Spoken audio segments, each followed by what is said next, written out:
I saw this tweet from a couple of days ago saying Emma pisses me off so bad, like they made the perfect movie but cast the ugliest man ever as the love interest. And that would be the movie starring Anya Taylor-Joy and Johnny Flynn, who was in a very good Netflix show called Lovesick. I loved it, with one of the girls from Misfits. When I saw this tweet, it reminded me of all of the beauty discourse that we've been having. This year, I've both made a ton of videos and written about this obsession that Gen Z sort of has with this like beauty culture where looks are the most important thing in the world. And so many people are incapable of realizing that people are more than just what they look like on the outside. Some people were saying that love interests have to be a little bit average. And that reminded me of discourse from last month where people were talking about When Harry Met Sally and how they couldn't get into it because Billy Crystal was like too ugly.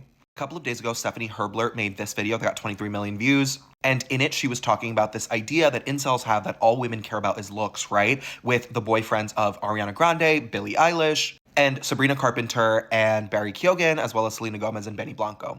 This discourse keeps percolating, and it's something that incels are obsessed with. This person went viral for saying that women typically think their looks are 1 to 2 more grades more than they actually are, and it leads them to think that they're blah, blah, blah, blah, blah. Basically saying that all women in America think that they're hotter than they actually are. And if you've ever met anyone, that's not true. Like, no offense. I've seen more beautiful women with mid men than I have in the other direction. Like, I'm so sorry, but like, we need to not say, I have met a lot of my friends' boyfriends, and my friends are beautiful. Their boyfriends, dot, dot, dot. One of the things that's interesting to me is that people will tweet things like this while consuming a ton of media and not realizing that the two things are connected, right? A ton of media that's getting more and more mid, right? So like, think about the cast of the new Amazon Prime Cruel Intentions. Think of the term CW pretty, right? Think of iPhone face.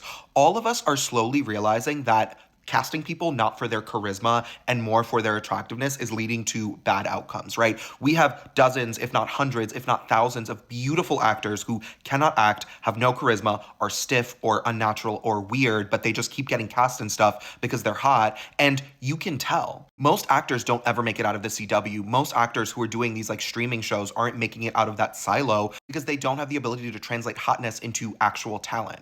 There's more to life than hotness. There's more to life than wanting people to want to hook up with you. You can be liked and respected and honored and treasured for your intellect and for who you are and for being charming and charismatic. Like, I think a lot of people need to realize that real life exists outside of the phones. If you are only seeing things through television or through your phone, the appeal to want to be hot, to want to be beautiful is much more powerful than it is in real life. When you meet real couples, when you meet people at parties, when you are outside, there are so many more things that draw you to people outside of their like basic like physical features.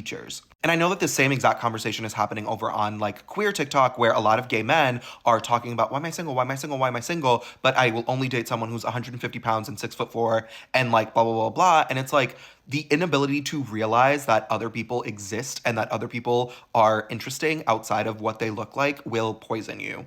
And I wrote about it twice on Substack. One of them is called The Pretty Problem, and one of them is called Inputs and Outputs, where I talked about inceldom and the substance.